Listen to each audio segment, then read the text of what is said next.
GNT Sports. Right after a Phil's win. A Phil's win. One win away until we go to the next round. But I don't even want to hold us up. It's time for us to get to this conversation. My boys are back in town. Look at Kev. There you go. Phil's in the house, baby. Look, GNT back at you. Thank y'all guys so much for coming in, watching in. Shut your mouth, Tone, for joining us today right after a fantastic Phil's win. Well, we got to talk about it.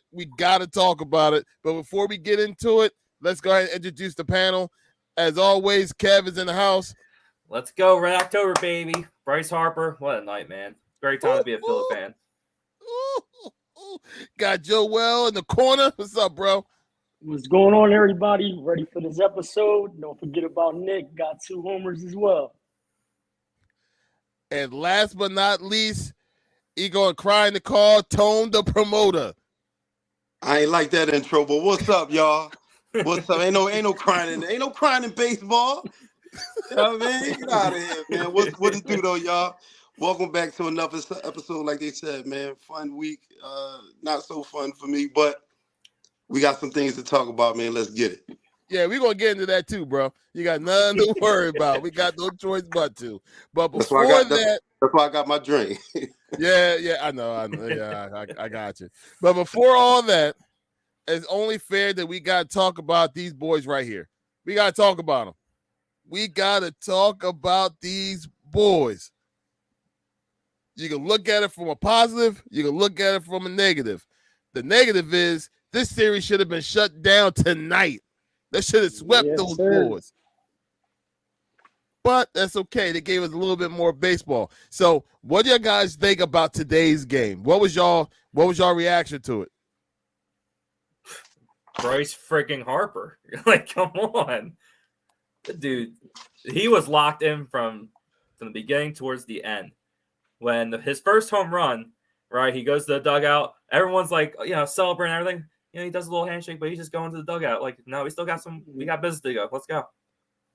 That's the type of guy you want on this team. Right, he was locked in. I mean, when we lost that last game, I immediately texted my friend. I say, I like the way we lost because it left a bad taste in their mouth. They knew they should have had that game, and they responded exactly how I thought they would respond today. So, I mean, hats off to the Phils, man. They came out swinging. I don't know if you guys even saw when the one guy gave up the home run, I believe it was, and Bryce Harper made the last out to get him out of the inning. He looked at the pitcher like, yo, like, you gave up that run, like, let's go, lock in. But it's over tomorrow, man. I can't see it leaving the bank. These guys leaving with a win out the bank tomorrow. So, I mean, we'll be celebrating tomorrow. Mm-hmm. Yeah, man. How I felt about it, man, is just how these dudes, man, every time they got to answer a call, man, they do it. They do it, man.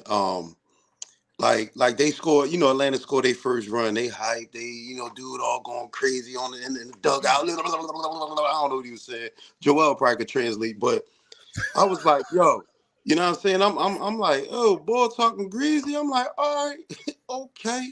In the very next inning, go put 4 in their head, man. Don't look back, man. Bryce is I think he's from North Philly, man. I think they lying about where the bull. We grew up in South Philly somewhere. I don't know, kids today somewhere. The bull is Philly bred, man. He's just a different dude, man. And I'm glad he played here in this city, man. This is it, man. This is it, man. We breaking down the door this year. Ain't no. Yeah, I wish we could even get Houston again. Come on, Houston. We need to repeat. We need that run back. Come on and run it back. You know what I mean? Try to walk through the playoffs. We gotta see them, man. But this team, man, they gonna do something. To go back to what you said, Tom, about Houston, they're winning 3-2 in the top of the 8th right now. Keep on winning. Come on, Strohs. Let's go. Yeah. We got give a little hats off to Nick Castellanos too, like what Joel said. Two home runs. Too, he's the one that started the whole thing off in the third inning with that solo shot. Yeah. I was hoping he did the double finger, like with the second one, like just walk the bases like this. Yeah, that would have been crazy. amazing. All right, so since we're talking about our boy, that's actually he's not from Vegas, he's from Philadelphia. That's at least how he's acting right now. Harry, because of Kev wanted me to make sure that I had these pictures just for y'all reaction. Yeah.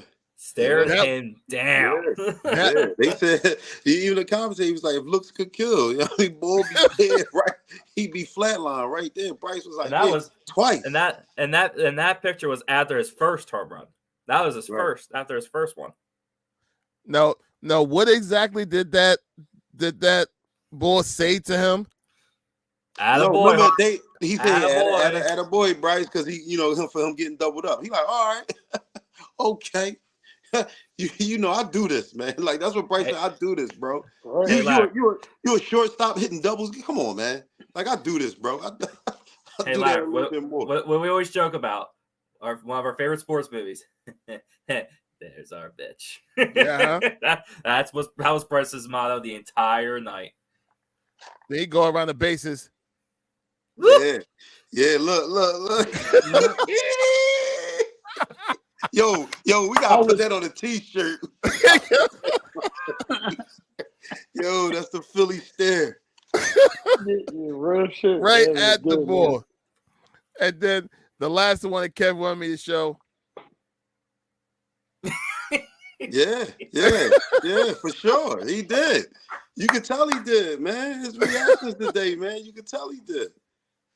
Yo, the way he came out and played today, and the way that team was just laser focused, and even after the win, like I watched the interview afterwards. Mm-hmm. He gave the kudos when it was necessary. No headline talk, nothing like that. You like, yo, that's a good team over there, blah blah blah. But we had to come out, we had to be aggressive, and like laser focus. Like, yo, this is not our championship. This game.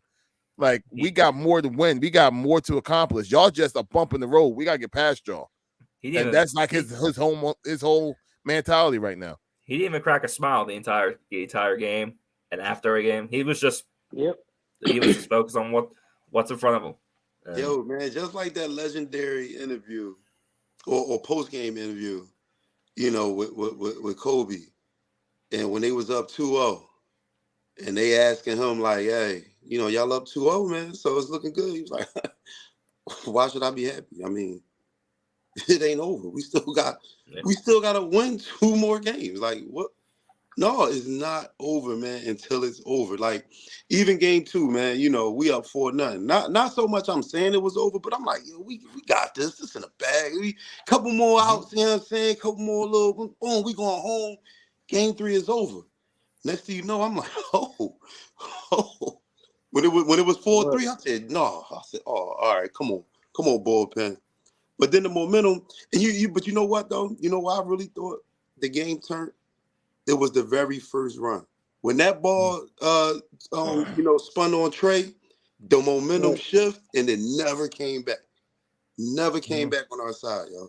That, like, obviously, that's when the bleeding started, but it was like they kind of never recovered from that punch. You know what I mean? And but then again, man, they play on Broad Street, man, so we gonna bully them. You know what I mean? So it's yeah, that game went.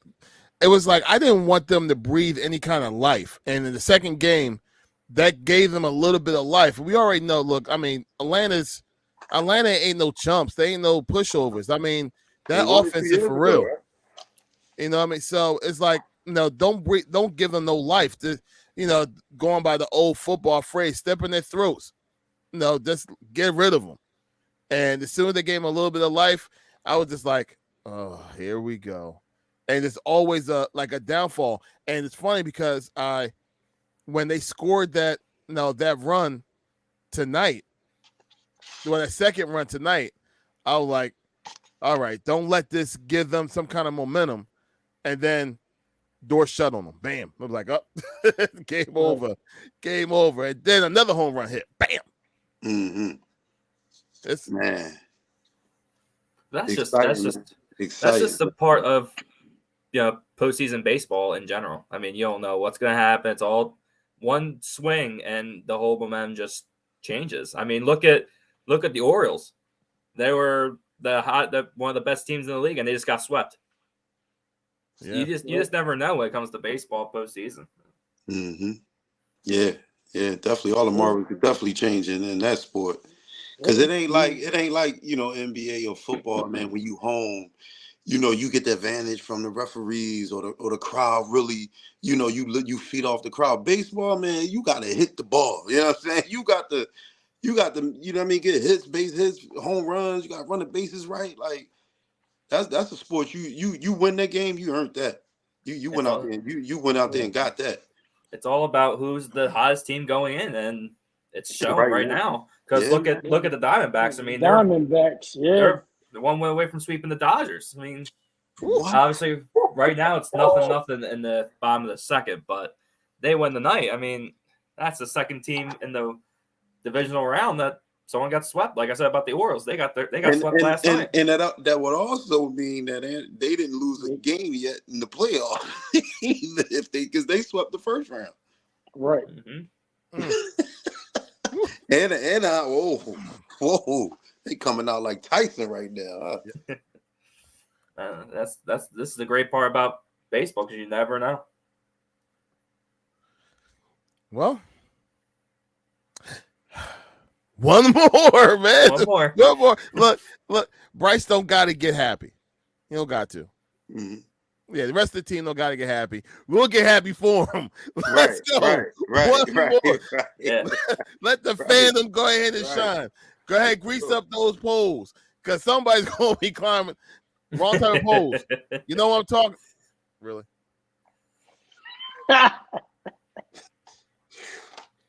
Thank you, man. Thank you.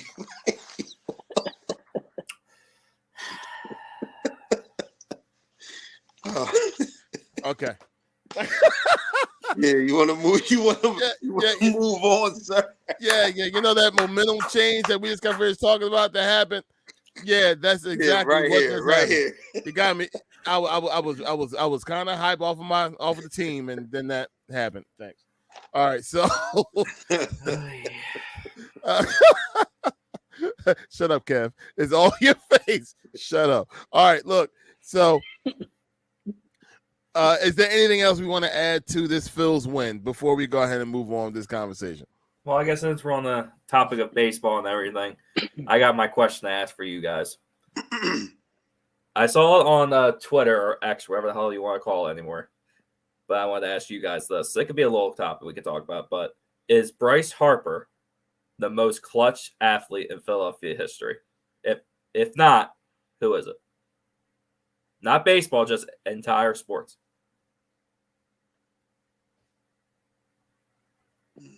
Clutch. Now, but here's the thing, right? He didn't win the whole thing yet. Right. So, all right, but I mean, that's one I would have to digest as far as like really he's obviously he's had some games, and all of these Philadelphia athletes have, man. And to Larry's point, man, clutch, being clutch in the playoffs, that's great. You know what I mean? Obviously, we want championships at the end of the day. And to cap off somebody's career, that championship always will do that.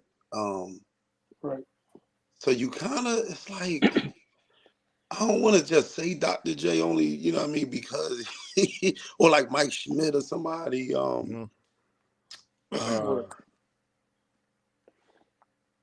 I mean, shit. Even even you gotta think about even like shit like Chase Utley, Jimmy Rollins. Yeah. Even if you crossed it over to basketball and had them matched up against AI. Yeah, right. That's like the perfect comparison right now to me. Right. See, like when he said it, like I said, that's one you gotta. He hasn't won it AI hasn't won it, but AI was clutch and carried the team on his back. Right. Like Bryson's doing now.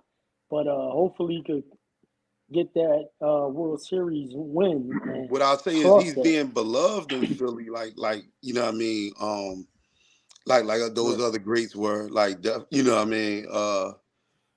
He's definitely got that. He definitely gonna be in the Mount Rushmore when he's done, you know, in Philadelphia, you know, for sure. So he's definitely major in the city. You know what I mean? We ain't downplaying it at all, but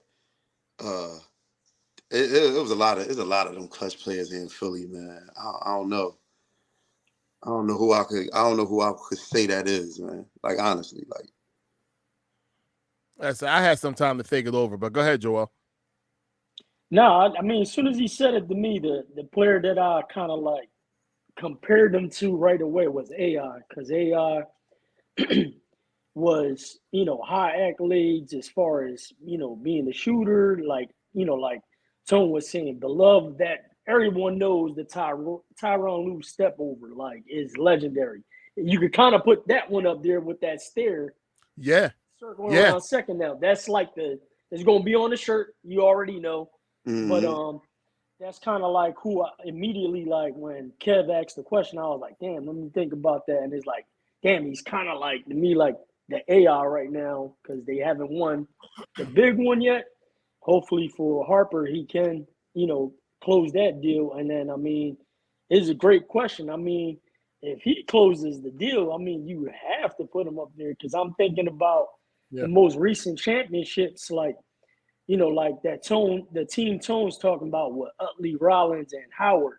Not really one of them really carried the team on his back yet.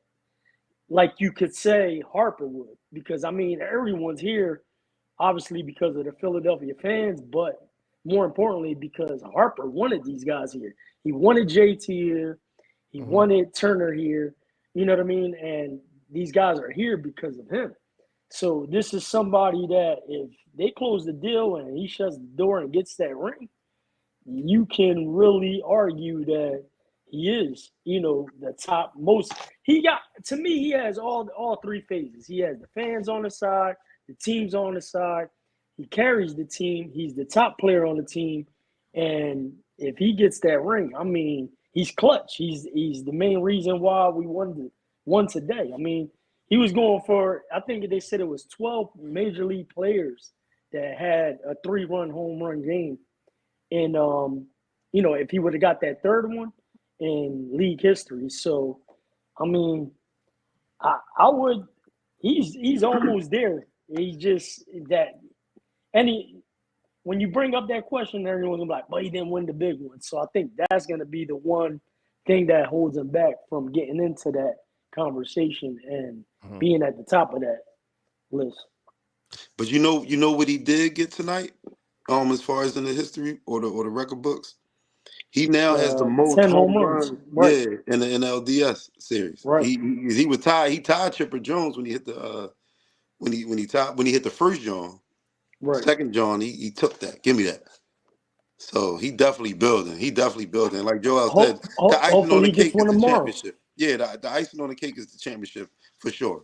He get that is a wrap. You know what I mean? He definitely put a statue downtown. You know what I mean? Like, right. Because you could go through the recent teams that won. I mean, we could go back as well, but I mean, you look at the Eagles. Like, Nick Foles had a good run, but as far as being clutch, like, he got hot at the right time.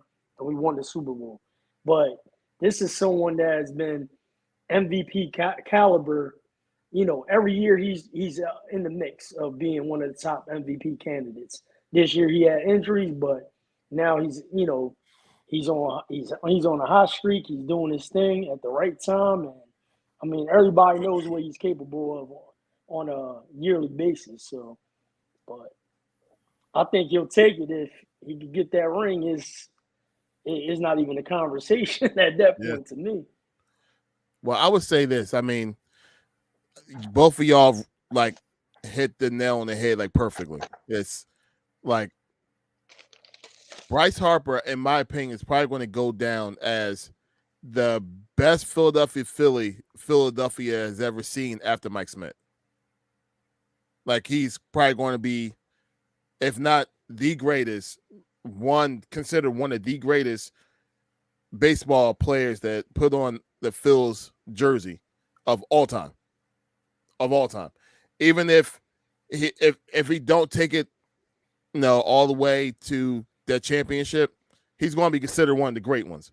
But that clutch, whenever you have that, whenever you put that clutch on there, it has to have a ending point of championship at the end of it, because you can take the team as far as you can, but when you really need it and you don't deliver, then you're not the most clutch of all time. You know what I mean? Like Nick Foles had the largest clutch moments that Philadelphia seen, because we didn't think that was coming from that player at all.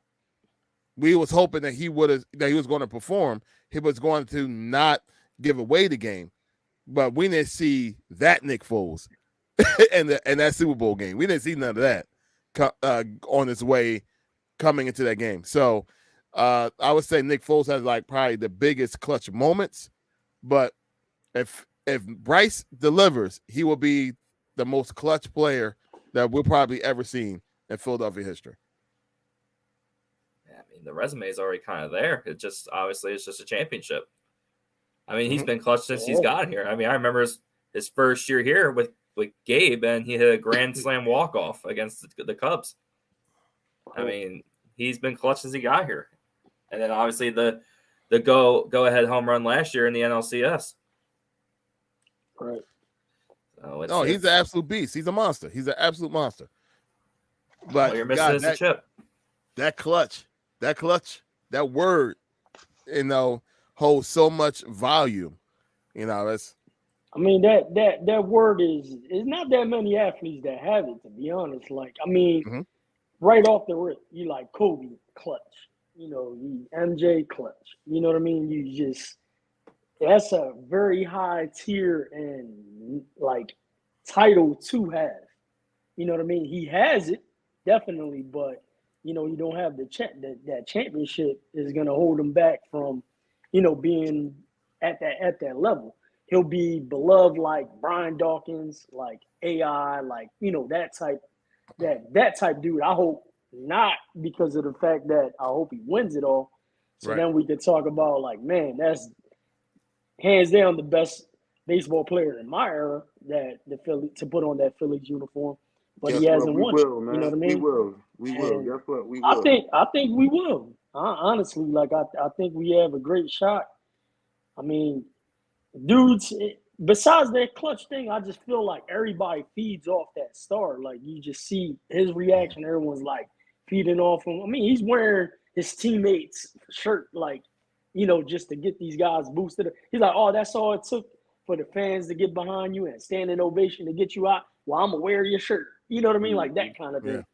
To get Trey Turner going. But I mean, yeah, man, I'm happy he's here. That's for damn sure. Yo, I'm so happy that we grabbed him instead of Manny. Because it says that was that battle, Manny or Bryce, and I was like, Bryce is never going to come to Philly. Like, come on, right? He put them 300 M's on the table. He said, he said, it's right down 95, right? Right. Hawaii. Yeah, and then Nick Castellanos being interviewed about today's game. He's like, yeah, today is done. Today is done with, but tomorrow is the most important game of the year. Right. Until the next series, and that would be the most important game of the year. They're talking right. They're talking right. Mm-hmm. Listen, the only person that I'm like down on right now, for other reasons as well, but Schwarber needs to get it together, man. We need a big game from him tomorrow. The other reasons was because I had anytime a home run tonight on a bet, but other than that, I mean, he needs to get it together, man. Yeah, he do. No, he do got catch fire. He get if he get one spark, he gonna be right back in there. He definitely got to get it, get out the phone. And the most surprising too in this, like so far this year, is JT. Man, he's been, kind of like consistent. I mean, everybody forgets. I played baseball, high school and all that stuff. But everybody forgets, like, for you to have a good pitcher, you gotta have a good catcher calling the game behind. And I mean, everyone kind of like discredits what JT brings to the table as far as at the plate and stuff like that. But I mean, he be calling good games back there and knows, how to work the counts and knows like today, the low and away was being called to strike all day. And you know what I mean? I feel like JT is great at adjusting to the umpires and know how to call it, how they're calling the game. So that way he can get his pitcher rolling and, call for those pitches. Yeah. But yeah, man, he's been the most surprising, the most not disappointed, more so just I feel like he should have got at least one or two in already, is Schwarber. So hopefully we see that tomorrow. Hopefully so. And because we're going to, for some reason, I think Atlanta's going to come out, I want to say on fire, but they're going to come out a whole lot more aggressive. So, which is what a number one team, that was number one team all year, you know what I mean, in our division. So you expect to see them to come out with some kind of fight and some kind of fire. But if you tell me that Schwarber can have a swarm bomb the very first at bat, oh man, it's over. It's over. And the other thing too that at the time I wasn't happy about, because I felt he got pulled out the game a little too early. Ranger from the first game. Yeah. And he was real salty in the dugout to the point where the coaches went and talked to him in between innings. So I'm hoping he comes out with a chip on his shoulder, like, look, y'all took me out early. Like, you need to give me the leash and let me rock out and close this game out for the team. Yeah. Somebody probably told him they kept showing him, man. I'm like, damn, let the ball all live, the time, man. Bro, he was sick. He was sick. Cause he was pitching very well. He was pitching I felt like he should have kept him in. I mean, we won the first game. It doesn't even matter, but I feel like hopefully that gives Ranger I gotta make sure I'm on point, and Topper gives him I think he did it because we were in Atlanta. I think if it was here, let him live a little bit. So hopefully that gives him a little bit more lifeline and he pitches like he did the first game, and we celebrating tomorrow, hopefully. So all right. Well, look, let's go ahead and segue away from the Phils, because we're going to be talking about this Phils team for a long time. I can see it already. Towards the end of October, we're still going to be talking about the Phils. So, but for right now, let's go ahead and swing into a subject. We actually usually start this first, but we're going to get to it now. Tone, I know you got some facts for us that we need to go ahead and have. And I know it's usually based upon what we're really talking about. So, Tone, the camera's on you. Give us our matter of facts. Now, like you said, every week, with the exception of maybe two, we come with Tone matter of facts, right? And since it's Red October, all my facts are going to come from the sport of baseball. And they're going to be some postseason facts too. So my first MLB postseason fact: there's only been one team that has won the World Series from 3 different cities. And there was once the Boston Braves in 1914, and they were once the Milwaukee Braves, and they won it in 1957. And then, of course, the first time they won it as the Atlanta Braves was in 1995.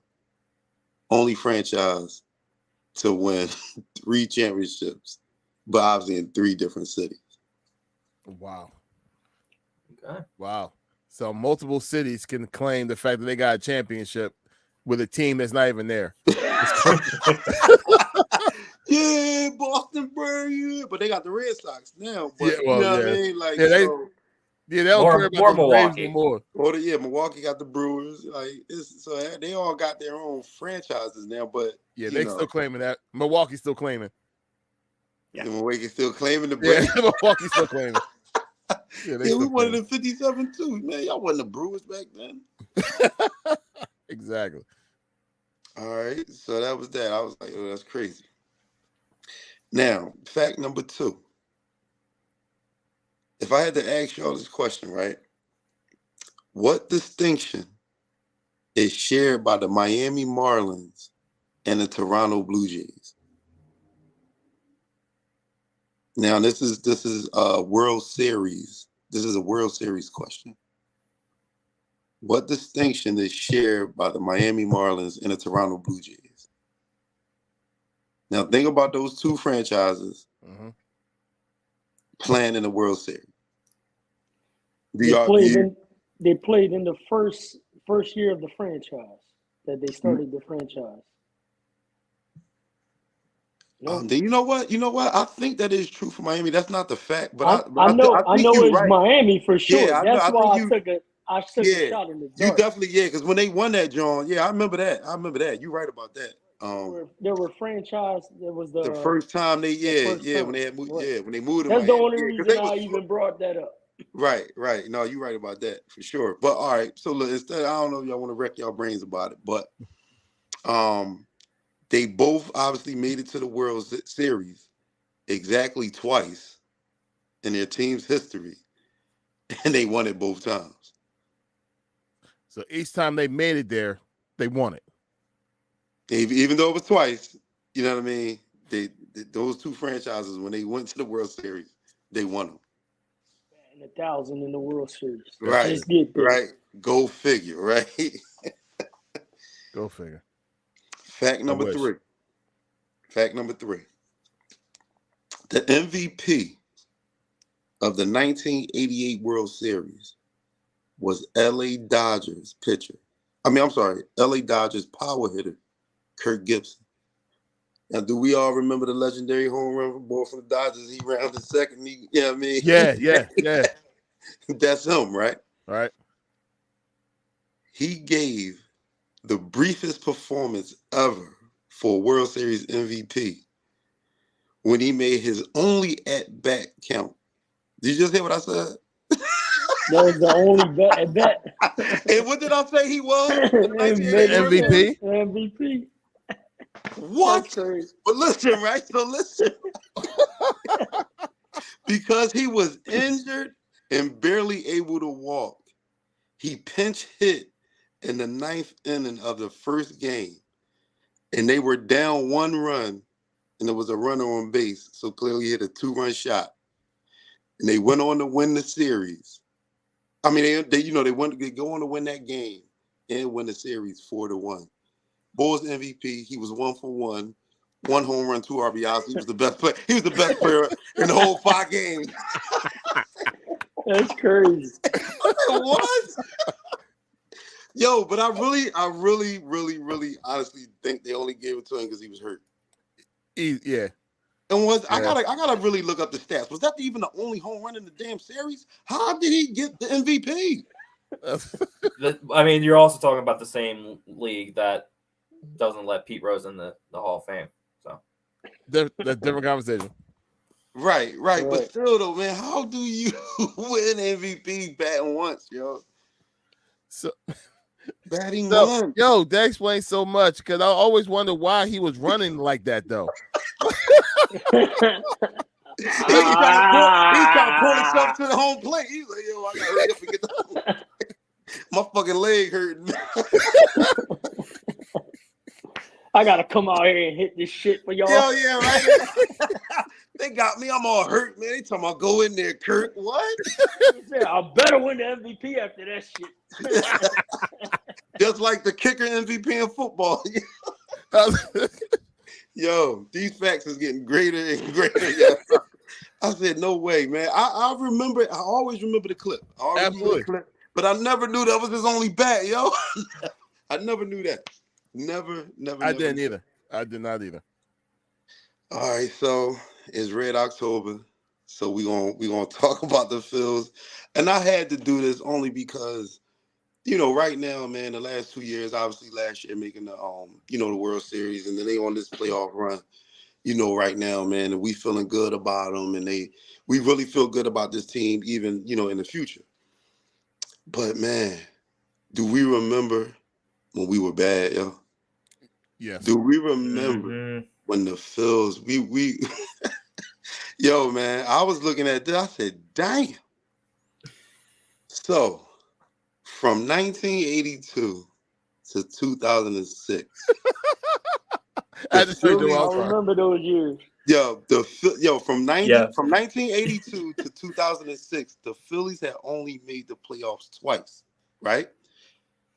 I guess the cool thing about this, well, no, ain't no cool thing about that, but the 2 years that they made it was in 1983 was the 1 year, 1993 was the second year. Both of them years they made the World Series, but of course we lost. Right. So I don't know. Home run, so those 24 years, right? The 24 years, we made the World Series twice, lost them, but didn't make the playoffs the other years. Yo, how many murders was in Philly from 82 to 2006, yo? Because I know people was mad. Baseball fans were mad. Like, yo, we stumped from. Damn, man, that's horrible, yo. That is horrible. That's why that stadium be rocking. I know what it's like. Yeah, right. You better cheer now. Yeah. You better cheer now. Yo. Shit can get ugly real quick. So what you're saying is we're the A's. We're the A's of the 80s and the 90s. Yeah, but yeah, we are, because guess what? Prior to making the World Series last season, we missed the playoffs from 2010 to 2021. We had 2 stretches of 10 plus years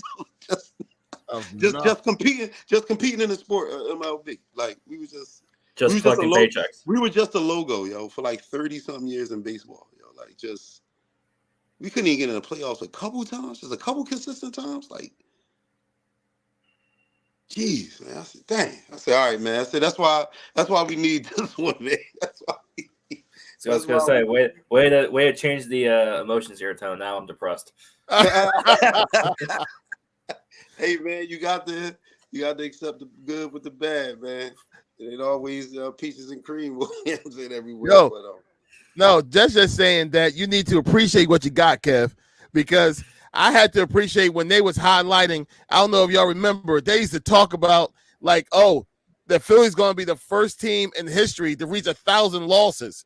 That was during that stretch you was talking about, Tone.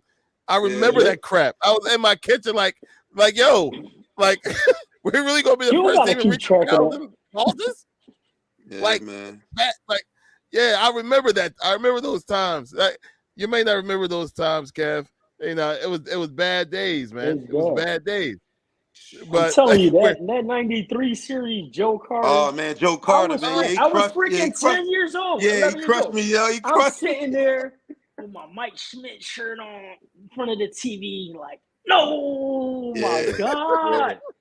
Oh, man, I shut that TV off. It was one of those little tube joints. Yeah, well, you got. I was like, hit that shit in. I was so mad, bro. Oh, my God. That was the wild thing, man. Through that joint. Crushed it off of you, man. Mitch Webb. I was sitting there like, oh, my God. Wild thing, through it with the little mullet, the Jerry Curl mullet, boy. Damn, Mitch. Dude, that year for Halloween, I was Mitch Williams. I remember. Yeah. I had the little pinstripes with the little beard and shit. I painted that on. I was mad. You should have got. Remember that big pack of bubble gum you could. That used to be like the stringy bubble gum. Yeah, that joint up, put in your cheek. I'd have been Lenny Dykstra on Halloween. You know what I mean? Like I had some tobacco. What was that? Major League Baseball, like Major League gum, something like that. Yeah, you remember that? Yeah, remember that? Give me the pouch. Big a white League pouch. Chew. Yo, what was that? Yeah, that's what it was called, right? Big League Chew, you said? Yeah. That's it. Yeah. And then you rolled up the top of it like it was like a tobacco type deal. Yeah. They was trying to make it seem like we chewing tobacco and shit. Yeah. Right. Yo, look how they try to start you young with candy and shit. So when you get older, you know how to do it and shit. Like, yo, man. Yeah. I wonder if you could get a lawsuit for them now. Like, right. I got hooked on nicotine because of these guys. Because of some bubble gum. They were like, man, we was selling bubble gum. Get out of here. You was planting the idea. The seed was planted already at a young age. Right. Yeah, you thought you was that boy when you had the purple one. Like the right. the grape flavor one. Right. I used to act like it was real tobacco. I'm like, you know what I mean? Yeah. Right. They like, Tony, it's gum. What the hell are you doing, man? I don't know. Yeah, I mean, I was like, I feel like I'm in baseball. You know what I mean? But yo, all right. So look, I got a couple did you knows? Just a couple of did you knows? Babe Ruth. Did you know that Babe Ruth acquired his 700 home run ball by paying the fan who caught it a whopping $20? I don't know what year that was, yo, but what was $20 back in the day, bro? Was that equivalent to like a that could get you a whole steak with a mashed potatoes, everything for $1 for $10. And it must be a hooker on the side too, because what else? $20 for a 700 baseball? All right. $20? A 5-star steak restaurant you go to for that. Yeah, she better be in the room after I finish that joint. Like, you tripping? 700? Nah, man. I don't know. Like, I need $20 and a babe. Right. And the babe, and not you, buddy. You better not be you. up there. You better not be up there, babe. Yeah, right. Right. So, the second joint. What do you think the most valuable item in sports is? Now, when I ask that question, obviously it's a broad question. So yes, it could be like a jersey worn or a sneaker, something that was done, or it could be anything, a card, you know what I'm saying? Anything that has to obviously do with sports in any kind of realm. What do you think is probably the most valuable thing? And I'm asking y'all. And if one of y'all obviously get it right, I'll say yeah. But I'm just asking you now, just personally, what do you think? I mean, my instincts right away would be like a signed baseball card or a card, like a card type thing. But all right, now if you had to guess a player, who would the player be? I would say Michael Jordan. Okay. All right. Kev. God. I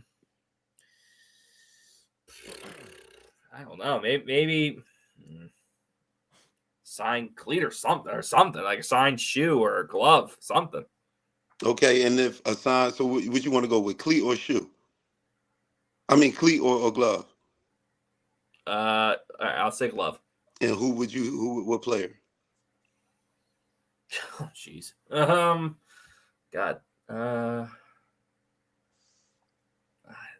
There's a lot that come off the top of my head. Obviously, it ain't Babe Ruth because he got $20 from a ball. Yeah, Babe's selling the shit for cheap. Like, that's what I'm saying. It has to be a player like between the 80s or 90s, like that is the answer. Because obviously the net worth. The net worth, I'll tell you, the net worth is $12.6 million. Oh, I think I may have the answer. It might be something of Tom Brady then. You know that I'm glad you said that. Joel, you already had your shot. That's not the right You answer. take, But you guys are taking too long. You guys just don't want to be wrong. Oh my God! Oh shit! It's Kev. Kev, like I have my answer. All right, if you got your answer, say it. Then. Like, let's answer it. Like, I got the answer. What? No, all right, no, real quick. I want to just piggyback off of what Joel just said. When him saying Tom Brady, what I did find out though, in looking up these facts, he has Tom Brady has the most expensive signature. Like, I'm sorry, autograph. I said signature, autograph. And I think they said if you something that you could, I guess, trade in, you can get up to maybe $1,500 for his autograph. And it's the most expensive. And they even said that and I think it's somebody older is second. I gotta look that up. But yeah, Tom Brady got the expensive. So Giselle got an extra $1,500 on the divorce papers. She was like, "Here, sign here." Yeah. Right. All right, go ahead. Let Els. Or no, did you say who, Kev? No, we didn't. No, just go ahead. I don't know. All right, my original answer before Joel said something was going to be a signed Super Bowl jersey, worn jersey by Tom Brady. Okay. Because he keeps every jersey that he won in. So the value of that jersey will be crazy because no one has a worn. Yeah, because he keeps them all. If you get your hand on a signed Tom Brady game worn jersey, yeah. Damn. Yeah. If his signature is already worth $1,500, can you imagine what his game worn jersey and the Super Bowl winning game worn jersey? Super Bowl MVP, especially and all-time Super Bowl winner signed. Yep. And probably the special year would be the Deflategate year. If you got that jersey, oh my God, I think I want that jersey. Yeah. But no, the answer is a 1952 Topps. Remember Topps? Remember the brand Topps? Yeah. Mickey Mantle. Oh, that makes sense. Mickey Mantle, and I guess the card number is 311.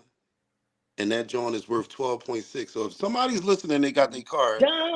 Let me come meet me in the dark alley. Or throw you off 10% or something. Shit, they probably don't even know. I could just imagine. Is somebody holding that card right now, man? Do you keep it? Right. I was half right. Question to the panel: do y'all keep it or y'all trade it in? Well, I think we gone. Yeah, they're gone. They've been gone. How the hell do I want to keep Mick. Sorry. I mean, I'll be happy as hell on the beach. Like I'll be doing my podcast with you guys. Still have a drink for Mickey. Like, thanks, Mick. Sucks to be you, Mick. But thanks. Have a drink for him when you're at the beach. That thing would have been turned in when it was 10 million, not 12. But that thing would be turned in a while ago. Like, do somebody still possess that card with that amount on it though? Got to. And they must be rich then. Billionaire. They gotta be rich. They have billionaire that collects paintings and cards and all types of shit. No way somebody possess that can still possess it who ain't got money, yo. Oh no, they load it. They probably got their hands on it for like a good little grip too. Right, I was about to say they probably paid a penny for it. You know what I mean? Like unless Grandpa, like had them in his little drawer. You know what I mean? And next thing you know, grandson grabbed it, and he has it now. That's the only thing I can think of. No, yeah, nobody got that card. That's why it's worth that much. Yo, quick question: greatest Yankee of all time?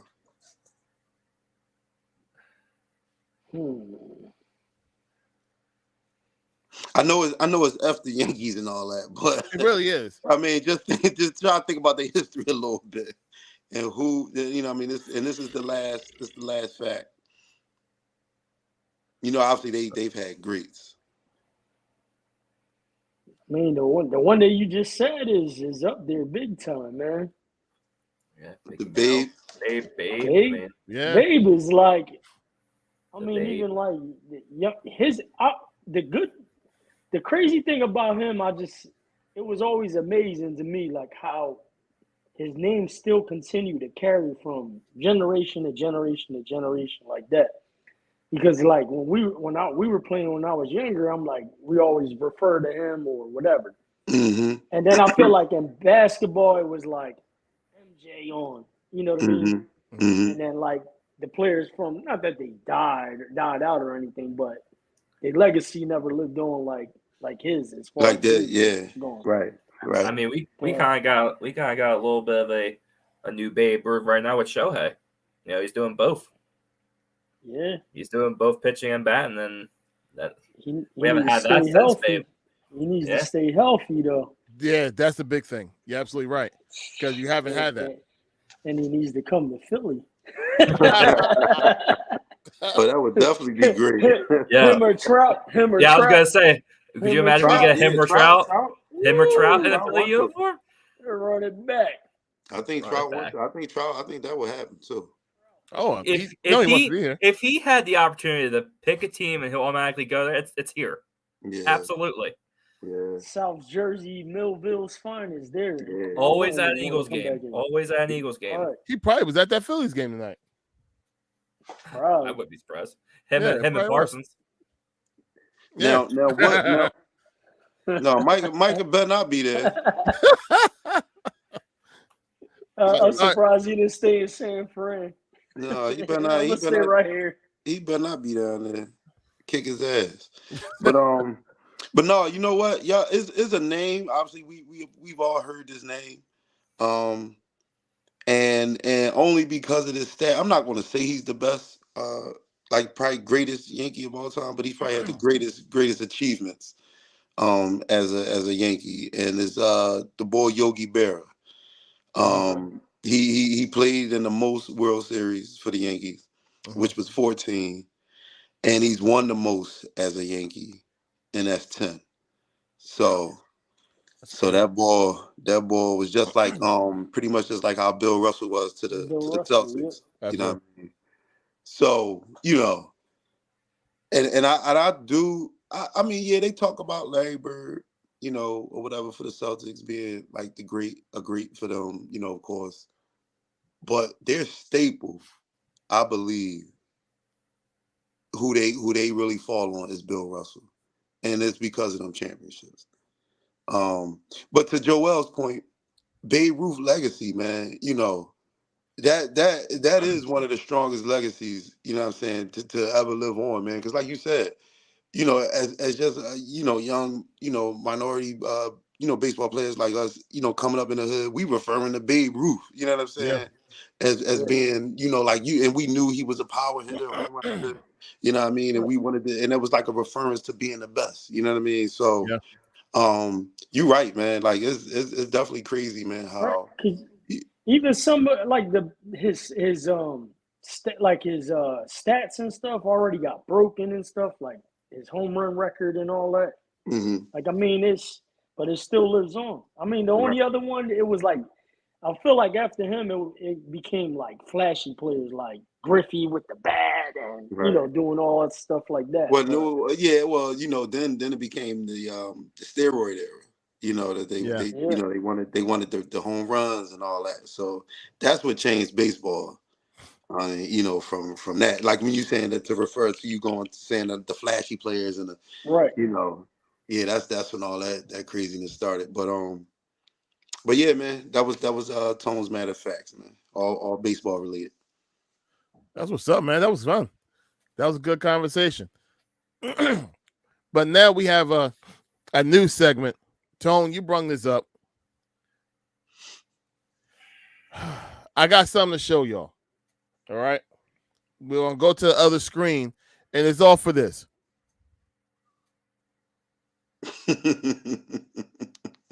It's all for that.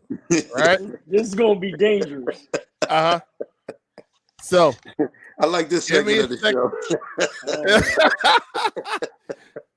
Now, Tone showed me this. I didn't know this even existed. So let me go ahead. Yeah, he was going crazy. As Tio says, get your popcorn ready. Oh, I might have to hang up on this one. No. Reception. Quick. Man, All right, y'all see the screen?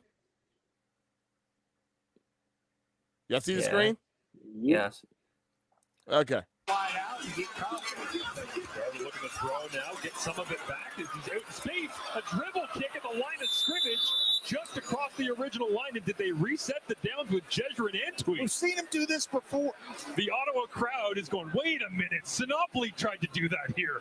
And Antwi tried to do it. And him doing it, everybody's trying to figure out what he's doing. He's trying to give it up here, punt it across.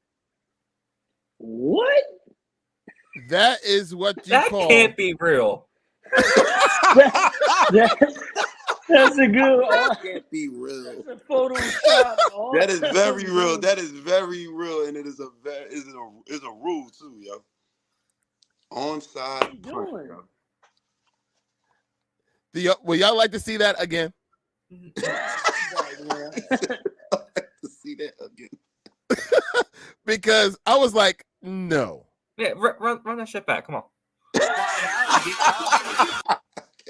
Garber looking to throw now, get some of it back as he's out in space. A dribble kick at the line of scrimmage, just across the original line. And did they reset the downs with Jezer and Antwi? We've seen him do this before. The Ottawa crowd is going, wait a minute, Sinopoli tried to do that here. And Antwi tried to do it. And I remember him doing it. Everybody's trying to figure out what he's doing. He's trying to give it up here, punt it across. I don't get it, man. Gentlemen, that's what they call an onside punt. An onside punt. What league is this? That was college. But it's actually did they in the still retain the possession after that? It was a first down, yo. Yeah, but man, that's weird. I didn't know you could kick the ball like beyond the line of scrimmage though. So he was acting like a runner, and then he kicked it after he passed the line, and then he got the ball back. Like it was probably it's like hurting my head right now, bro. I'm like, what the hell did I just see? Like, this doesn't make any damn sense to me. Yo, I showed Els. I said, Els, I was like, yo, you ever heard of an onside punt? He's like, what? I'm like, yo, look at this, man. I'm like, when I seen it, I'm like, wait a minute. I'm like, did he pooch punt it and roll on the ground? I'm like, and that counted? I'm like, you can do that? All I was thinking about was, why haven't I ever seen that before? Like, if it's something that you can do, because remember, at the end of the video I showed you, Els, it shows you the rule that, like, you know what I mean? It's different from a regular kickoff. Like a onside punt rules is different from the kickoff punt. It's the actual rule. So I guess teams probably know this. Now, I guess the actual likeness of this probably ever happening in a pro game will probably never happen. Obviously, that's why we never seen it before. right. But it can be done. Yo, look at Kev's face. Yo, Dude, it hurt my head. I'm like, what? Wait, like, did he pass the line of scrimmage? Then he just kicked it for no reason. I'm like, what? And he picks it up, does the whole dance. On everything. If someone from the NFL does this and no one complains, but they want to complain about the brotherly shove, I'm going to punch the frigging TV screen. But here's the deal, Kev. You ain't got to worry about that because this has never been done. I'm sure that's been in the rule book for years now, probably. I don't think that just came up. I mean, if I was the opposing team's coach, I would lose it. I would just lose it. How do you think that somebody's going to run that? Like, you know what I'm saying? Like how do you what do you design? What defensive scheme do you design to stop something like that? I mean, if this, because what was it, like, fourth and forever? Like, you going to probably put everybody back in case they try to throw a bomb. That's what I'm saying. To give that up, that's going to happen all day. So he has to. I gotta look at the rule for that, because he has to kick it before the line of scrimmage and then recover it. And that's what he did. And that's what he did. That's insane, bro. Yo, that's insane, man. That's I couldn't insane. I couldn't believe that video. I was like, yo, what is this, man? And when they said he kept, He's and then gonna the run. He's referee, not gonna make it. see, Els, I wish you'd had the video that I showed you, because the referee explains, like, you know what I mean, like what it is and how it is and all that, and boom, I was like, yo, that's crazy. And then the ball was like, yeah, right. I was like, damn. My He's like, I got you. I was like, the crazy. referees probably never seen this before, so I'm like, the referees, like, what do we do? They probably had to come together. Like, what the hell just happened? No, that's good. That's good. Hey, you ever seen this shit before, bad buddy? No. That was crazy, yo. That was crazy. Yeah, there you go. Joel, you never disappoint, bro. I knew he was going to give me a good one. And Kev, your reaction was perfect too, man. That was. I was like, because the first thing I said to Tom, I was like, hold on. So if, let's say, for example, it's third down, because you can punt whatever down you want. If it's first down, if you want to punt it the way you can. I'm like, so let's say it's like third down, right? Because you got sacked twice. So now it's like 3rd and 24. You could just go, boop. Jump on the ball. And then you got a first down. First down. Yo, so that must mean that all offensive coordinators are stupid. Because why haven't we seen this play? I would run that play all the time. Every time. That's crazy. If it's like fourth down and forever. I would have the highest third down percentage completion ever. You would look like a genius. You would have to get a very fast punter. That's the first thing. Somebody run out to the outside, do all that. Maybe with a soccer background. He has to have No, you can do it with the quarterback. The quarterback could be out in the field. You just got to throw it to somebody that could just pooch it to themselves and recover it. It ain't even got to be the punter. Nope. Because clearly that was the running back. We got to look up the rules. We got to look up the rules to this punt. This onside punt thing. Like, they want. Yeah, go ahead, look up there. Joel think it's fake. He don't believe it. No, I want to know the rules to that thing, man. It's crazy. That's nice. That real? Not real. That's exactly what I said. I was like, that can't be real. I was like, all right, so what coach in the NFL you think will have enough balls to run this play? Like, here's the deal, man. I can't say, because it's never been like nobody, or unless this is a new thing. I mean, I don't know how long, that rule or that punt or whatever's been out. But I don't know. Dumb Mike McCarthy, we'd do it and not recover it. Like,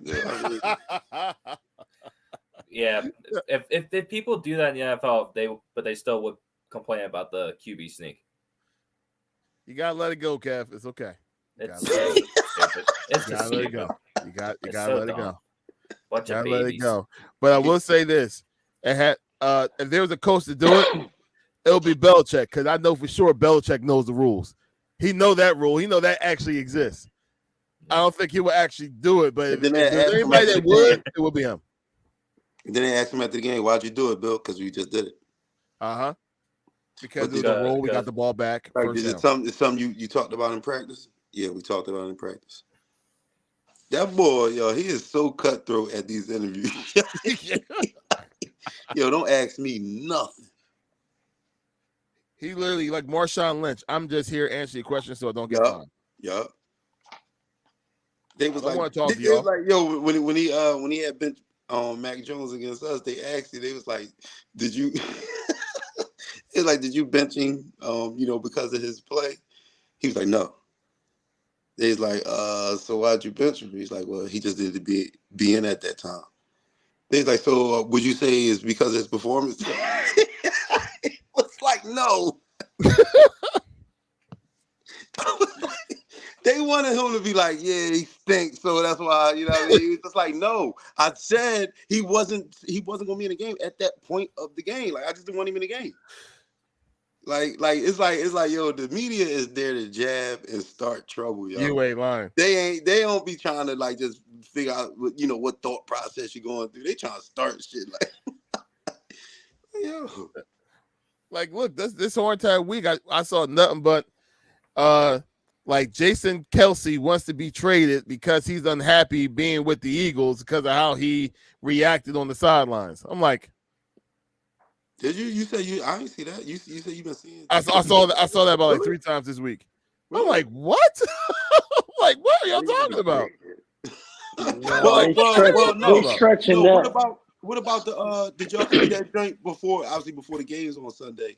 Did y'all see that picture that or poster supposed to have been Jamar Chase and the coach got in a fight? He talking about he beat him up. Talking about Jamar Chase beat him up and then demanded a trade. I was like, what? I'm like, no way, man. If this would have been all on breaking news on SportsCenter, man. Like, easy. No way. And he would have been suspended for the game too. They wouldn't let him play. Shefty would have been on top of that whole entire report. He'd have probably been recording. Oh yeah, Chase is getting him. Oh, Chase. Ow. You know, yeah. No, not me, Chase. So I'm filming. Oh, he's hitting me now. He's hitting me. Yo, back Shefty, to you. Yo, Shefty. Yeah, back to you. Yo, Shefty he know everything, man. Yep. Shefty know everything. And then I ain't gonna front, I be loving when he be on the panel and like he be getting information as they're talking. Yeah, you see his reaction yeah, they just checked me off. Yeah. Sorry, I gotta go, guys. Yeah, right. This is nothing. I got some good shit coming. Yo, Shefty that boy, yo. If you I think he's part of the mob or something. Yeah, man. There's no way he don't got all these times. Like, nah, anything that happens needs to run through me. All right, he's the Godfather. He's the Godfather, bro. Anything happens in this league, it needs to run through me first. Right. Yep. Right. Nothing. I get the shine. Somebody farts in the locker room. I need to fucking know about it. Right. Like some crazy shit. He's crazy, man. Yeah, it gotta be. You right about that, man. Because that boy, he know he's the first one to leak the information. Or he'll be the first one. Let's say like nothing happens, then a major trade happens, and like, well, this was in the works for a couple of weeks. We just couldn't say anything. Like, what? Like you knew about that? Yeah. Yes, he did. Yeah. Like, when they called me, they man, they. Unless he has like wiretaps or bugs on people. He might be the guy that approves everything. Everything needs to go through me first. Yeah. Something. He's like, nah, that's not getting approved, guys. Try it again. Yeah. Yeah, Shefty, because he know everything. Everything. But you know what? That's a good segue. You know who actually acted like they knew everything last week? Joel. He said Joel. I tried. Going by our predictions last week. 3-1. Hey, sounds great. Damn. The damn Packers, man. Wait. The Packers. Why I get an extra loss though? Huh? You picked Washington, the Bills. Wait, I'm 1-4. Everybody else got 4 games. Well, I got 5. Oh yeah, he's 1-3. 1-3. Maybe he took an extra L because of Cowboys. That's because we get our teeth kicked in. You give me 2 L's. He gave you an extra one. He said, "Yeah, and the Cowboys won too." Damn. There we go. There you go. Oh man, yeah, that loss hurt L's, but damn. I had to get 2. I had to get 2. So, all right. So last week, Tone, you picked Washington, you picked the Bills, the Cowboys, and the Raiders. Saved you. I know, right? It really did. I thought I was gonna get that Packers win, man. He said they saved you. Saved you. Kev, you picked Washington. You got a win with the Jags and with San Fran, and that L with Green Bay. Joel, My Bears. you definitely win the week, bro. You're the only one that picked Risky Chicago. as hell. And the only one, well, no, Kev picked a Jags. Jags too. Yep. Pick the Jags. Pick San Fran. Green Bay is the only black guy you actually took. Go figure. Me, I got them all wrong. So this week you go first, Larry. So I guess I got no choice but to. So we can pick the opposite. Wait. Right. Hold up. Time out. Larry, I thought you chose San Fran. I did pick San Fran. So you got one. It felt like a loss. God, it felt like a loss. I have one. I'm 1-3. Yo, this boy don't know what he did, yo. I lost, bro. I get an extra game. He don't know he won. He damn. gave it to you, bro. I wish I could tell you I got full of energy. I'm tired as hell. But Listen, there we go. Fix. So I was just happy my DJ Moore and Fields thing finally came through for my fantasy. Oh, My yeah. fantasy purpose. Oh, Yeah. Monster man. game. But first off, that last touchdown that Moore got, that was a wish and a prayer throw. That was a horrible throw that just so happened that Moore just happened to out jump the ball and run it in. That was, I'm like, look at that. Like, whatever. Wait. Did you play him, Larry? No. I didn't feel that. No, I didn't feel that touchdown. Thank goodness. I thought you played him. That's why I was like, damn. Man, I was just mad because like Joel was just, like, oh, DJ Moore, we're going to be the war. We went with dude, every time they just need to get the ball to him. That dude's a playmaker, man. He's like a Debo Samuel Light. It's just funny how the first game Chase Claypool's not in the lineup. They look like that. Yeah, how about it? But the week before, Fields had a good game as well. But again, it was against the Broncos, but before we get into the prediction for this week and our picks, Claypool to Miami, does that even make sense? That's like almost cheating. Is it cheating? Yeah, the dude may not even step on the field. I'm not afraid of that team, man. I'm just letting y'all know. There's anybody that San Fran to me is the only team that I feel like can do damage. That's it. I'm not afraid of Buffalo. Obviously, I picked the Jags. I had that one written all over. Their defense looks depleted now. Now they lost their best linebacker for the rest of the year. Yeah, but my whole thing with last week with going with the Jags, if that game was in Jacksonville, I would have took the Bills. It was just the whole Jags stood there. You could tell. And they were like riding all high because they just beat Miami, pumping their chest. Oh, that's the best team. Oh, no, all this crap. I was like, man,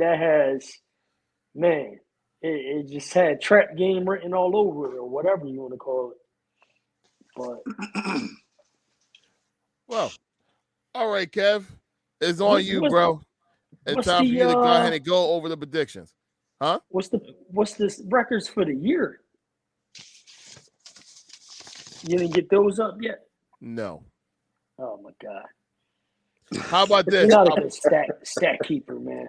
I apparently right now I'm not, but I promise y'all I'll have it next week. He's not a good stat keeper. So dude, he gave you an extra loss. Didn't give himself the first couple of weeks. So before we do that, Joel, you talked about when we talked about the most clutch athletes, you were talking about AI. John Clark tweeted this out a couple minutes ago. Harper. Mm-hmm. With AI. Man, I need to start fucking patenting these things. And then that came from GNT Sports first. You heard it here first. We're gonna run it back. We were on live. He stole our shit. But then the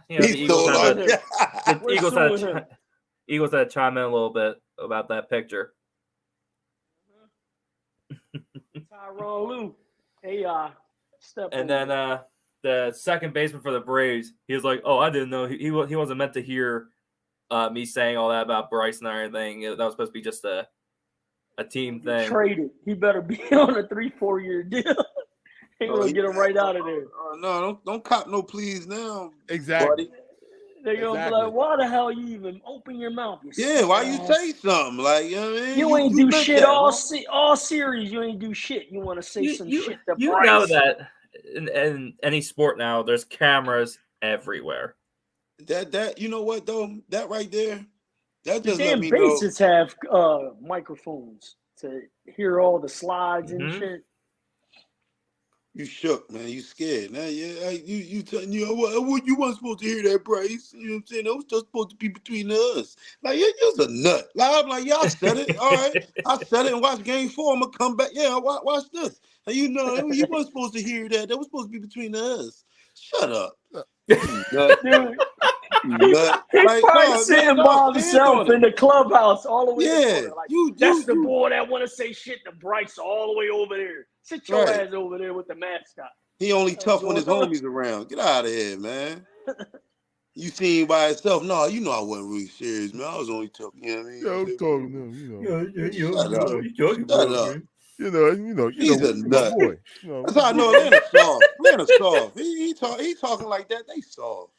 Like, I would never talk like that in front of your face like that, man. You know we do. It's not for the cameras. Like, I'm a football player. Did he say that was supposed to be just for between the clubhouse? Did he say that? What? Yeah, they had a players only meeting. That was only supposed to be between us. Read what he said. Hold on. Dude, and go back a little bit to that game 1 too. Game 1, where they were throwing all that shit in the field with the Philly tendencies and shit that we haven't done in a long time. They over there in Atlanta throwing beer bottles. I was talking to my dad about that. Like, if that was Philadelphia, it'd be all over. It's like, Philadelphia fans. About it. They still would have been talking about it a week later. Oh, look at Philadelphia. Hopefully you don't get no batteries and beer cans and snowballs and all this shit.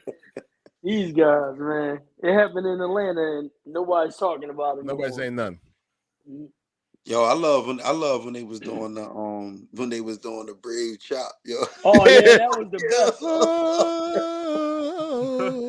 What got me too was when if I played for the Braves, I would have been pissed. Like, it's like, y'all motherfuckers.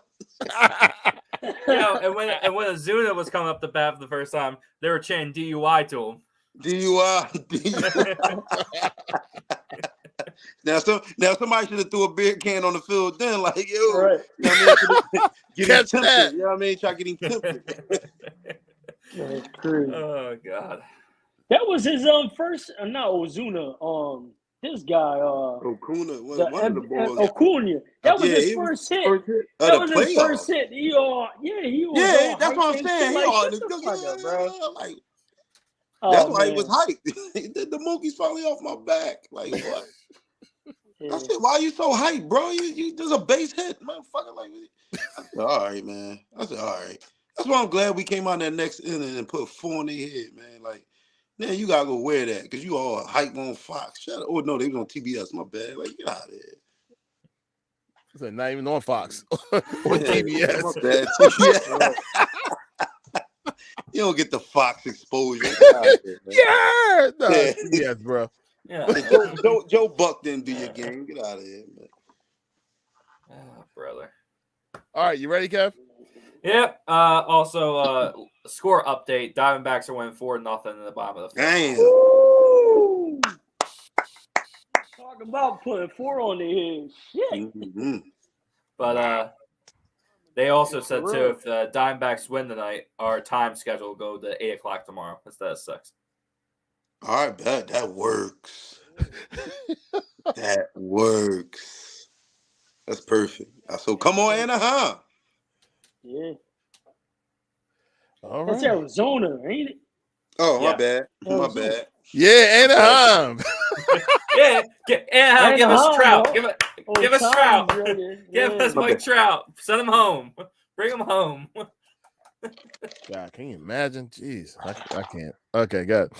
All right, Kev, go ahead. Nope. Yep. No more. Oh yeah, and just in case. No protection times. Let's go. Okay. All right, so I'm gonna do 5 games this week because we got a couple good ones this week. But this one's it's gonna be a stinker. Thursday, Denver goes to Kansas City.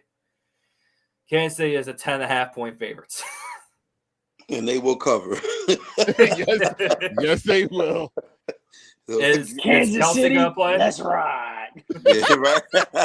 Kansas City, let's ride. Now I will Kansas say City, when too. we picked Kansas City on Thursday the first week they lost, but I ain't going against Mahomes this time. Well, so at least I'll go that with was the to Chiefs. Detroit, though. At least that was to Detroit, though, who's actually looking to be a solid football team. So Yeah, but I don't see that happening this week. Denver. I'm hearing reports that if they keep losing, they're gonna blow the whole team up. They're gonna trade Surtain, Simmons, Sutton, Judy. Yeah. And they might as well just fire Sean Payton. Why they don't send Russell Wilson to the Jets then? Yeah, I think they might get him out. Hey, that boy, did Him y'all and Kurt see? on the chopping block. Kirk Cousins. Did y'all catch wind of any of that the Club Shay Shay podcast with Marshawn Lynch? Mm-mm. I only watched like little clips of it. I didn't watch the whole thing like I normally do. That you brought him up, he's on everything all of a sudden. Marshawn is eating, bro. He's getting that bag. He's on everything. I think he needs the money. Dude, he's on everything. Commercials everywhere, dude. Nah, he's doing well for himself, bro. Check out his Were you interview. Talking about when he went up to Pete Carroll and laughed in his face? Yeah. I saw it. That. When he talked about Aaron Rodgers, at Kyle, he talked about how just of a nut Russell Wilson is.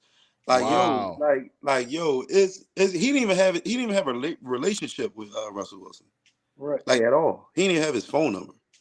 It makes sense. It really answered the question that everyone had. You have Marshawn Lynch goal line for the Super Bowl. Why didn't you run this shit? He said, Marshawn Lynch said he believed it was because he wanted Russell to get the MVP instead of him. To get the shine. Yep. But what I'm saying, he said right after that play, he ran up to Pete Carroll and I let off the biggest I was cracking the hell up. I was like, yo. And then he said he left the field. He said he left the field. I ain't know that. He said he left the field. He left right away, yeah. And then he said he seen Lenny Kravitz in the hallway. Was like, what? He talking about Lenny was like, yo, you supposed to be in the game. He said, nah, fuck that game, man. I said, yo, Marshawn Lynch, he the realest dude, man. Like, I think that was probably playing in the NFL. That boy keeps it real. That interview is decent, man. Like, and he's a smart dude, man. You know what I mean?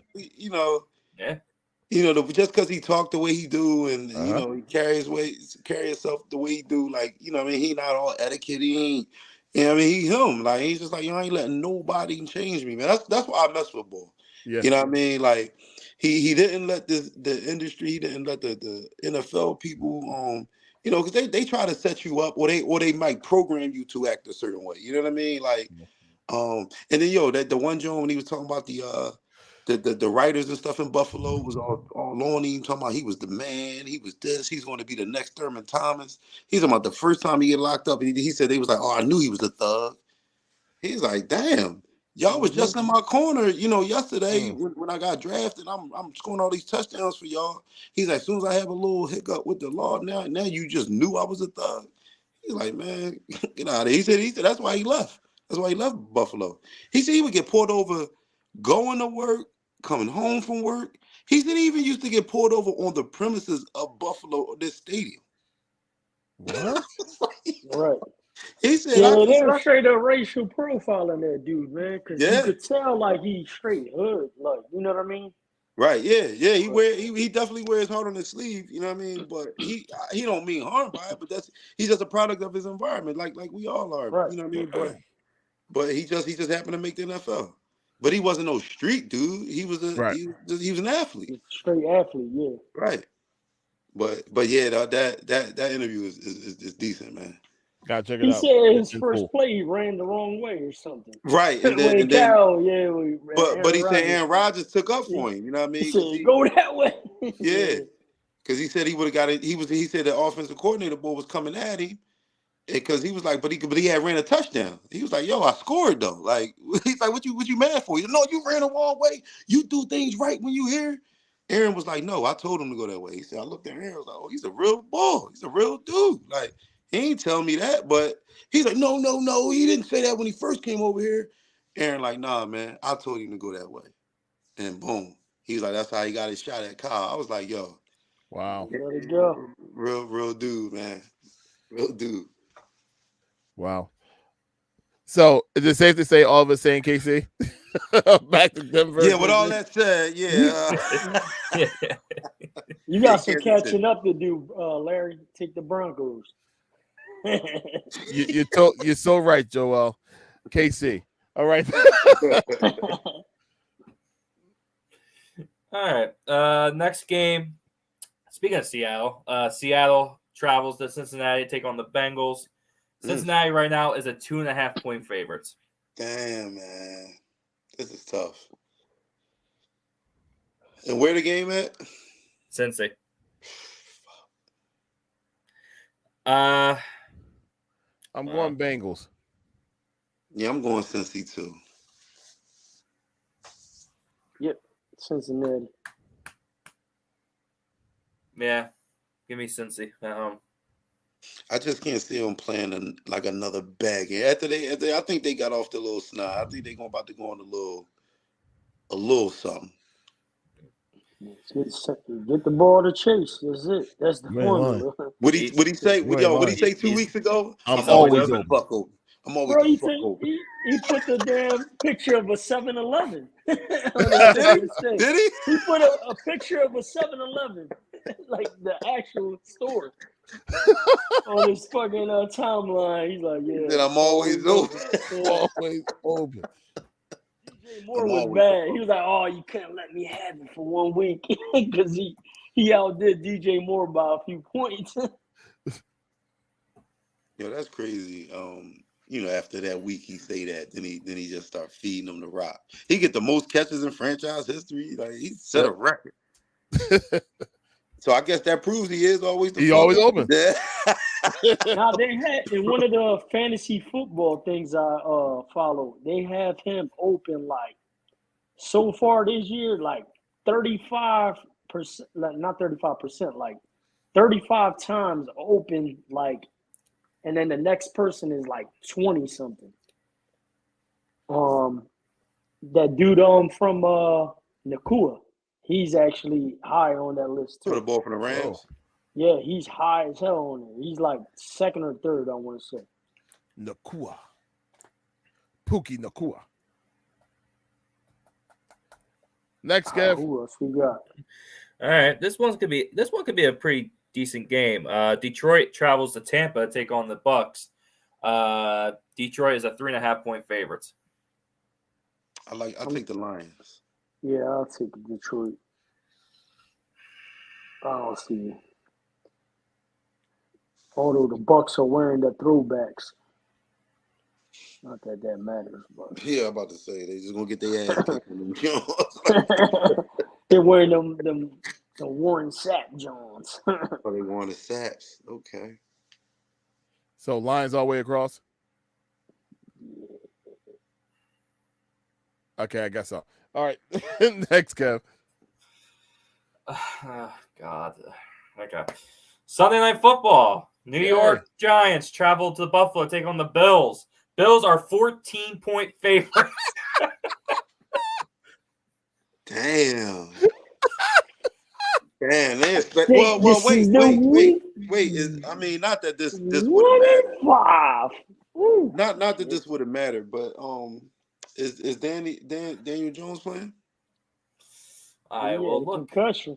I will look. Yeah, the concussion. Was it concussion? I thought it was his neck. It was his neck. Yeah, he had a neck injury, I think. Yeah. Is he playing? Like I said, not that matters, but I'm thinking about the line with him not playing. I got you. Hold on. New York Post 9 hours ago. Daniel Jones looking unlikely to play. Damn. Oh God, it's gonna be a 21 point. Yeah, so that line looking good. That's what I'm saying. Like, they should flex these games, change them up, because that's terrible. That's even awful. if Daniel Jones was playing, it would have been terrible. You know what I'm saying? Like, yes. So yeah. But I don't know. It's a reason why though. They like some cities might not be equipped to do it, like because of other shit going on. I think only at the end of the season you see that more than the regular. I mean, earlier in the season. Yeah. But yeah, I mean, I don't think nobody's watching Sunday night football. Nobody watching that garbage. No. And watch Buffalo. Watch Buffalo allow them to be in a game. Watch Josh Allen start throwing watch he be the Josh Allen that he was. Yeah, is Tyrod Taylor still the backup for the Giants? No way. Hold on, I'm gonna tell you right now. Is he? I think so. I don't know. Yeah, he is. He is. Oh, Buffalo comes home. He's gonna get revenge on his old team. Yo, didn't they hit him in the lung with the needle, like the injection they hit him with and punctured his lung and he couldn't play? Wasn't that there? I think it was. He's gonna bring it back. Take the Giants, man. And then that was the end. I think that was the end of his time there too. He had a nice little career. Nice run over there. He got him into the playoffs for what? It was like over a decade since he made. Yeah, he was solid over there. He had a nice little career. But I'm taking Buffalo. Yeah, shocker. But hold on. We need to just let's slow down for a second and go to Joel. Did you say you gonna take the Giants? Hell no. Okay. I want to be sure. Did you hear him say that or something? No, I said you take the Giants. I'm taking Buffalo. I'm taking the Bills. All right, what's the next one, Kev? And the last one. All right, last one. Monday Night Football. Cowboys travel to LA, take on the Chargers. Dallas right now is 2.5-point favorites.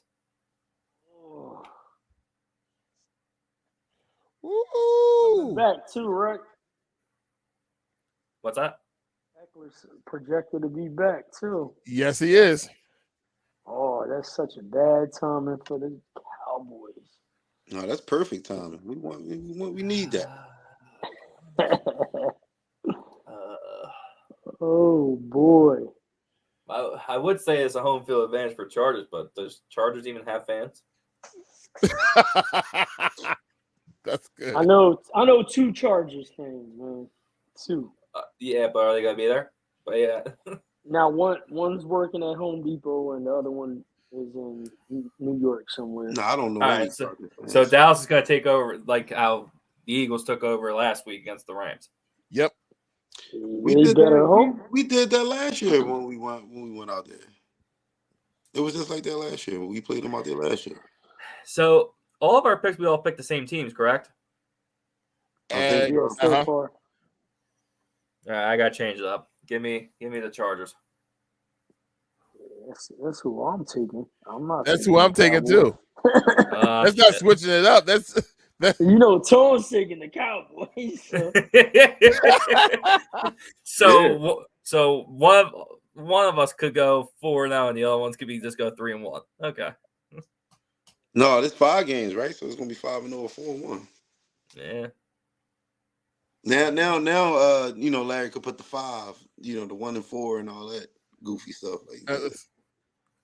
I'll have more sleep then, so I'll be okay. I'll have more sleep, so I'll make sure I have it right next week. That's crazy.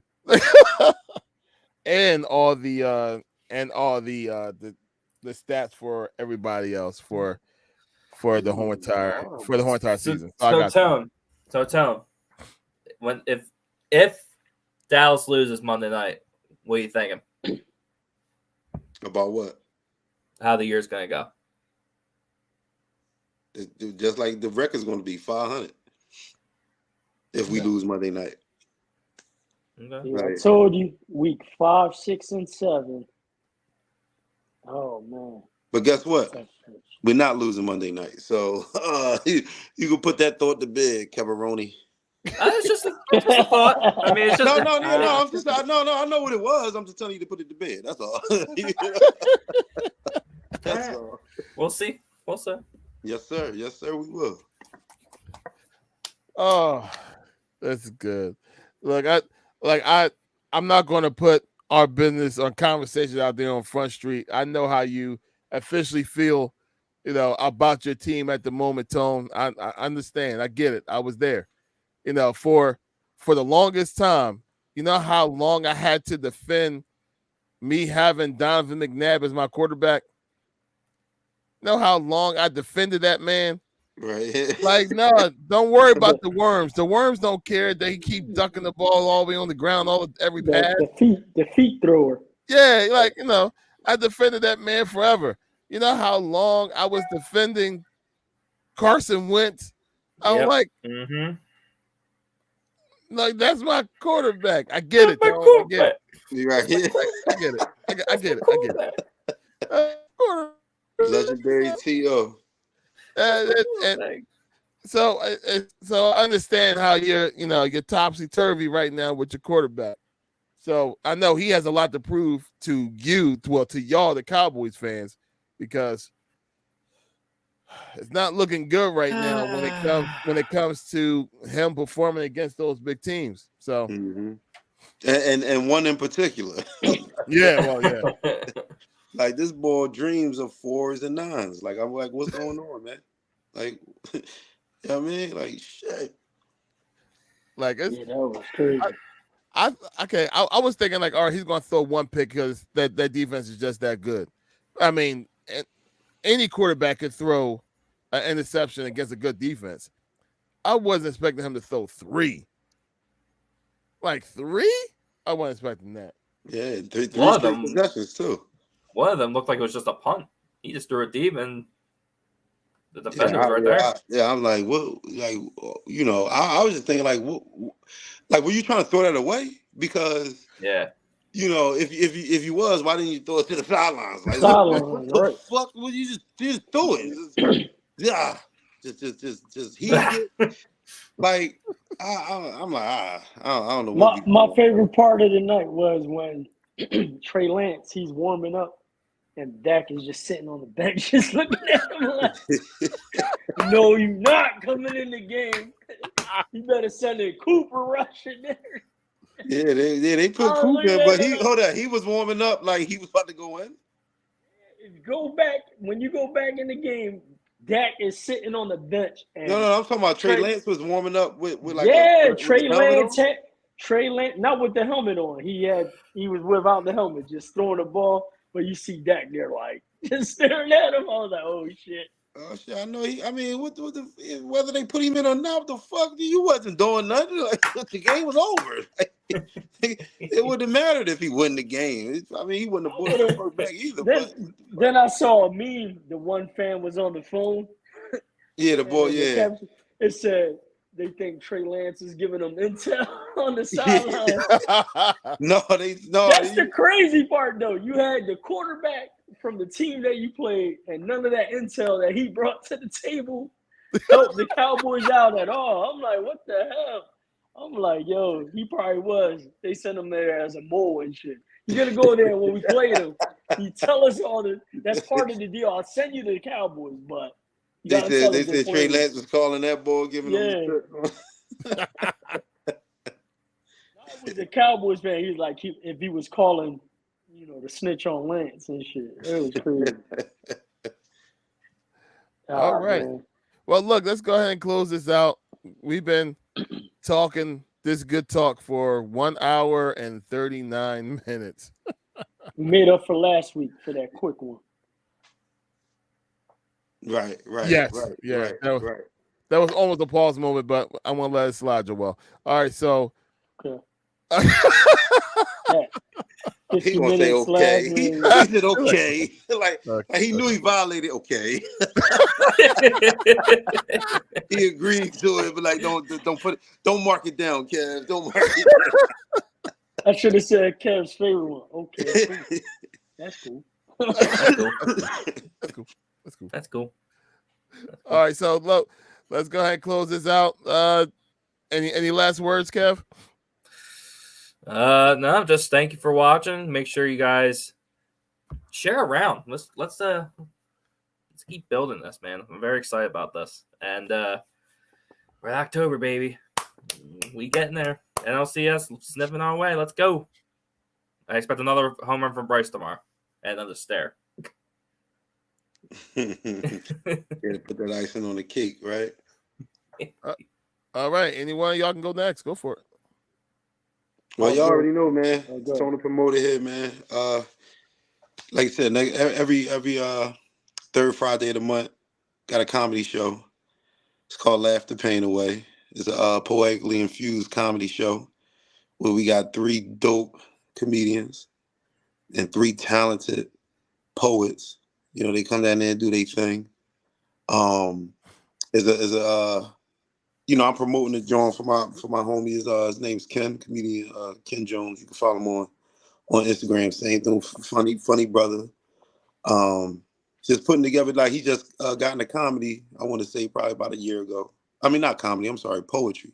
He's been doing comedy for years, but he just got into poetry about a year ago, and he's really putting it together with his comedy thing. So that's where the poetry, comedy infused, you know, show comes from, where you come down and laugh, and then also come down and get some love or get some, you know what I mean, some real intellectual type deep poems, man. So it's a good thing he's doing, man. I want to say he started probably back in January. He brought me on board like around February, March. You know what I mean? I've been stepping with him ever since, man. He's opened up some doors for me. You know what I mean? As far as just meeting people, you know what I mean, getting just networking, you know what I mean? So just looking for bigger and better things, you know what I mean, in life, man, and keep on moving, man. You know what I mean? Trying to be an example to this youth out here, man, because this city is crazy. You know what I mean? Like on my shirt, you know what I mean, it's my cousin, man. He was killed last year, you know what I mean? You know, in the streets or whatever, but you know, so I just try to. That's why I just try to be positive, you know, everything I do, man, and just laugh, man. That's one thing, man. If y'all know me, man, that's what I love to do, man. I mean, I take a lot of things serious, obviously, you know, in life, but at the end of the day, you gonna see me laughing, man. You know what I mean? In any moment, man. So that's why I'm a part of this Laugh the Pain Away, because obviously we all got pain, you know what I mean? And you come down, man, and leave that at home, man. Just come laugh and come laugh and enjoy the night with me. So Laugh the Pain Away, October 20th. Follow me on Instagram, Tony Promoter. You know what I mean? Sorry for being long-winded, but you know what I mean? I guess I'm just on, you know what I mean, letting the people know, you know what I mean, what I do. So just follow me. Thank y'all for listening. Tune in next week.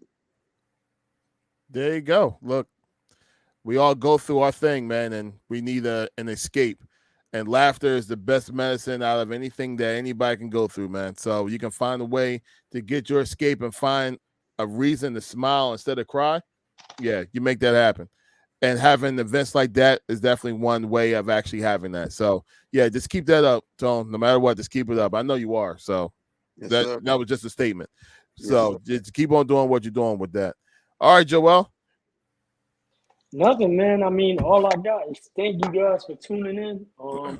You know, give us feedback as you guys, you know, comment, like, subscribe. Let us know what you guys think about the show, what you guys think we should talk about more or less or whatever. You know, we want that feedback. But thank you guys for tuning in. And just like Kev said, hopefully we close this game out tomorrow. And October continues, baby. Let's go, Phillies.